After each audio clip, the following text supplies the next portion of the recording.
Gold, trusted gold buyers. మీరు తాకట్టు పెట్టిన బంగారాన్ని విడిపించి ఈ రోజు ఉన్న మార్కెట్ ధరకు కొనబడను.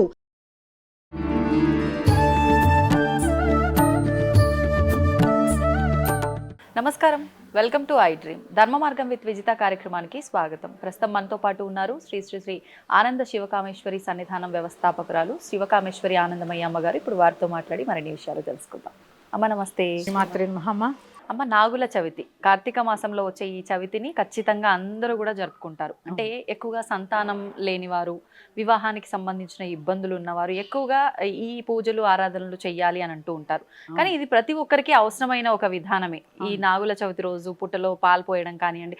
ఇప్పుడంటే మనకు పుట్టలు ఎక్కువగా కనిపించట్లేదు కాబట్టి జంట నాగ ప్రతిమలకి మనం ఏం చేసినా కూడా ఆ పాల అభిషేకమైనా ఏం చేసినా అక్కడే ఆచరిస్తున్నాము. కానీ పుట్ట ఉన్న దగ్గర మాత్రం ప్రత్యేకించి వెళ్ళి నానా రకాల విధ్వంసాలు అయితే సృష్టించి వస్తున్నారు అక్కడ. అసలు ఈ విధానం అంతా ముందర నుంచి ఇలానే ఉందా, లేదంటే ఇప్పుడు ఈ ధోరణి ఇలా మారిపోయిందా? అసలు ఏ రకంగా చేయాలంటారు ఆ రోజున? తప్పకుండా తెలియజేస్తాను. యాదేవి సర్వభూతేషు సర్వరూపేణ సంస్థిత. నమస్తస్యై నమస్తస్యై నమస్తస్యై నమో నమః. నాగుల చవితి మామూలుగా కొన్ని ప్రాంతాల్లో శ్రావణ మాసంలో వచ్చేటటువంటి నాగుల పంచమిని, అలాగే కార్తీక మాసంలో వచ్చేటటువంటి నాగుల చవితి కార్తీక మాసం మొదలైన తర్వాత 4వ రోజు. ఈ సాంప్రదాయం ఇప్పటిది కాదమ్మా, చాలా పురాతనమైనది. ఈ నాగుల చవితి ప్రత్యేకంగా అందరూ చేసుకోవచ్చు. చిన్న పెద్ద, పిల్లలు, మగవాళ్ళు, అంటే లింగభేదం లేదు, దీనికి వయోభేదం లేదు. అందరూ పాటించవలసిన రోజు ఏదైనా ఉందంటే అది నాగుల చవితి. ఇక ఈ పుట్టలో చాలా మంది నన్ను అడుగుతూ ఉంటారు, పుట్టలో పాలు పోస్తే తాగుతాయండి అని.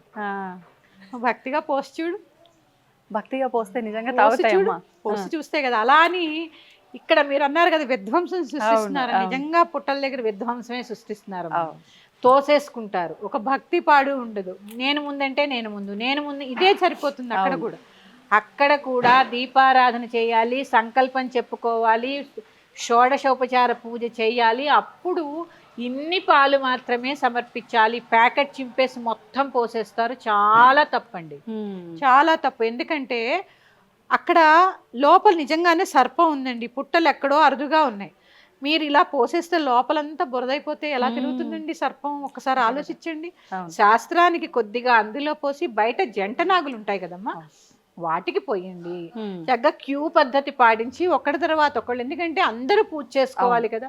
ఖచ్చితంగా పుట్టలో పాలు పోసేయడం కాదండి. అందరూ సంకల్పం చెప్పాలి, మీ గోత్రం చెప్పుకోవాలి, మీ యొక్క వంశం పేరు చెప్పుకోవాలి. ఇవన్నీ చెప్పుకుని వారికి తెలియాలి కదా మరి.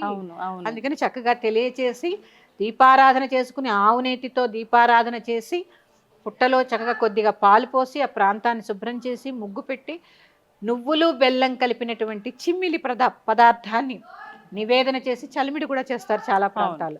ఈ రెండు నివేదన చేసి పుట్టమన్నుని చౌకి ధరిస్తారు.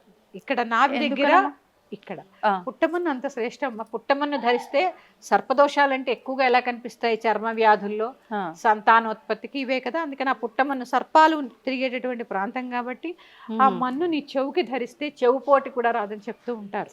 Okay okay. సుబ్రహ్మణ్యేశ్వరికి మొక్కుంటే చెవుపోటు వస్తుంటా మా అమ్మమ్మలు చెప్పేవారు. అందుకని పుట్టమన్ను చెవుకి ధరించి గర్భం దగ్గర కూడా ఆడపిల్లలకైతే ఇక్కడ బొట్టు పెడతారు నావి దగ్గర. సర్పదోషాలు తొలగిపోవాలి, మంచి సంతానం కలగాలని చెప్పి కలుగుతూ ఉంటాయి. ఇది నేను అనుభవపూర్వకంగా చెప్తున్నానమ్మా. పోయిన నాగుల చవితికి మా ఇంట్లో ఒకళ్ళకి నేను ఆ బొట్టు పెట్టడం జరిగింది. అమ్మ ఇప్పుడు గర్భవతి. సంతోషం. అంటే అందరూ జరుగుతాయా అని కాదు, భక్తి శ్రద్ధలతో చేయడం చాలా అవసరం. విశ్వాసం కూడా ఉండాలి. అలాగే ఇది ఉంటుందమ్మా, నవనాగ స్తోత్రం అని ఉంటుంది. 9 రకాల నాగులకి సంబంధించినటువంటి చిన్న శ్లోకం, చాలా చిన్నది. అక్కడ 11 సార్లు కానీ 9 సార్లు కానీ అక్కడ పారాయణ చేయడము. అంటే మనం అనుకుంటాము భూమిలో సంచరించేటటువంటి నాగులే అని, కానీ వీటికి రాజు ఉంటారు కదా. ఆ నాగులకి రాజు ఉంటారు, పాతాళ లోకంలో ఉంటారు. వాసుకి, అనంతం. ప్రత్యేకంగా కలియుగానికి కర్కోటకస్య నాగస్య, కర్కోటకుడు. ఆ కర్కోటకుని స్మరించినంత మాత్రం చేతే కలి బాధలన్నీ పోతాయి తెలుసా అమ్మా. అందుకే నలదమయంతుల కథ చదవమంటారు. కలియుగం అంతా కూడా చదవాల్సిన కథల్లో నలదమయంతుల కథ ఒకటి, అందులో ఈ కర్కోటకుడి యొక్క ప్రస్తావన వస్తూ ఉంటుంది. ఆహాహా. అది కూడా చెప్పుకుందాం ఒకసారి. తప్పకుండా అమ్మా. ఇలాంటి ఈ సర్పాలన్నిటి యొక్క పేర్లు రాజులు అన్నమాట, నవనాగులు అన్నమాట. Okay okay. ఆ నవనాగుల్ని స్మరించడము, అలాగే చక్కగా కడిగి పాలు పోసి మళ్ళీ కడిగి పసుపు కుంకుమ రాసి గంధం బొట్టు పువ్వులు పెట్టి నువ్వుల నూనెతో దీపారాధన చేసి ఆ తెచ్చిన పాలలో ఇన్ని మిగిల్చి నివేదన చేసి ఆ పాలు ఇంటిల్లిపాది తీసుకోవాలి. తీసుకోవాలి. ఖచ్చితంగా సర్పదోష నివారణ జరిగి తీరుతుంది. త్రికరణ శుద్ధిగా ఒక్కసారి నేను చెప్పినట్టు బడబడా ప్యాకెట్ చింపేసి పాలు పోసేయడం అలా అసలు చేయకండి. ఇన్ని పాలు రాగి పాత్రలో పోయరాదమ్మా. రాగి పాత్రలో మజ్జిగ కానీ పాలు కానీ పోస్తే కళ్ళుతో సమానం. ఎందుకంటే అది లోహం కదా, పాలు దానికి కెమికల్ రియాక్షన్ ఉంటుంది కదా, అందుకని పోయకుండా చక్కగా ఏదైనా చిన్న స్టీల్ కాకుండా గాజు పాత్రలోనో లేదా ఇత్తడి పాత్ర కూడా వాడచ్చు. ఇత్తడి పాత్రలోనో పోసుకుని చక్కగా తీసుకువెళ్ళండి. ప్యాకెట్తో చింపి మాత్రం పోయకండి, అది నేను చెప్పేది. ఏదీ లేదు మాకు స్టీలే ఉంది పట్టుకెళ్ళండి. అవును, కానీ రాగి వాటిల్లో పాలు పోసి మాత్రం పోయరాదు. ఓకే. ఏదైనా కూడా అక్కడ శాంతంగా ఒక్కొక్కరికి 5 నిమిషాలు పడుతుందమ్మా. అవును, చాలా ఎక్కువసేపు కూడా కూర్చుంటారమ్మా అదే పనిగా. ఏం లేదు, షోడశోపచార పూజ ఎలా చేయాలి నేను చెప్తాను. ఓం నాగరాజాయ నమః ధ్యాయామి, ఓం నాగరాజాయ నమః ధ్యానం సమర్పయామి, ఓం నాగరాజాయ నమః ఆవాహయామి, ఓం నాగరాజాయ నమః పాద్యం సమర్పయామి, ఓం నాగరాజాయ నమః అర్ఘ్యం సమర్పయామి. ఇట్లా ఈ నామంతో 16 ఉపచారాలు చేసుకోండి చక్కగా. 9 సార్లు కానీ 11 సార్లు కానీ నవనాగ స్తోత్రాన్ని పఠించండి. బెల్లము నువ్వులు కలిపినటువంటి ప్రసాదాన్ని నివేదన చేసి కొద్దిగా పుట్ట దగ్గర సమర్పించి, పుట్టలో వేసేయకండి, పుట్ట దగ్గర సమర్పించి పుట్టమన్ను కాస్త ఇంటికి తెచ్చుకోండి. ఇప్పుడు ఈ పుట్ట దగ్గర పెట్టిన ప్రసాదాలు కొబ్బరికాయ అవి మళ్ళీ మనం ఇంటికి తెచ్చుకోవాలి కదా. Okay okay. చాలా మంది సర్పాలు కల్లో కనిపిస్తే చాలా తప్పంటారమ్మా. అది చాలా శుభం, చాలా శుభం. ఏ విధంగా అమ్మ శుభం అంటే? విష సర్పాలు కదా అన్నట్టుగా చాలా మంది నెగిటివ్ గానే ఆలోచిస్తారు. అమ్మా సర్పాలు విషం కాదమ్మా. పాతాళ లోకంలో మన భూమిని మోస్తున్నాడు నాగరాజు. ఆయన మోస్తున్న బట్టే మనం ఇక్కడ ఉన్నాం. అందుకని విషయం కాదమ్మా. మనకి సంతానం కావాలన్నా, చక్కటి ఆరోగ్యం కావాలన్నా, అలాగే భూమి కొనుక్కోవాలన్నా ఇవన్నీ వారి యొక్క దయ ఉండాలి, సర్పరాజు యొక్క దయ ఉండాలి. అందుకని ఆ నాగుల యొక్క దయ ఉండాలి. కాస్త పుట్టమన్ను తెచ్చి చంటి పిల్లల దగ్గర నుంచి చెవుకి ఇట్లా ఇక్కడ ఈ ప్రాంతంలో చక్కగా పుట్టమన్ను పెట్టండి. పెళ్ళైన స్త్రీలు, ఆడపిల్లలు పెళ్లి కావాల్సిన వాళ్ళకి కూడా నాభి దగ్గర చిన్న అటు బొట్టు కింద కూడా ధరించండి, చాలా మంచిది. లేదు మాకు పుట్ట అవకాశం లేదు, ఇంటి దగ్గరే పిండితోటి ఒక నాగపడగని ఏర్పాటు చేసుకుని, సర్పాన్ని ఏర్పాటు చేసుకుని అక్కడే కూడా పాలు పోసుకోవచ్చు. తర్వాత ఇంకా బాగా వచ్చు మాకు శ్లోకాలు, మేము ఇంకా చదవగలము అన్న వాళ్ళు సర్పసూక్తం చదువుతూ కనుక అభిషేకం చేస్తే చాలా విశేషమైన ఫలితం ఉంటుంది. ఒకవేళ అంటే ఇంట్లో చిన్నగా సుబ్రహ్మణ్య స్వామికి సంబంధించిన ఏదైనా విగ్రహం ఉంటే అక్కడైనా చేసుకోవచ్చు. అక్కడైనా చేసుకోవచ్చు. అందరికీ ఇప్పుడు పుట్టలు అవైలబుల్ గా ఉండవు, అందరూ గుళ్ళకి వెళ్ళలేరు, ఇంట్లో కూడా చేసుకోవచ్చు. కానీ చేసుకోవడం మాత్రం మానద్దు.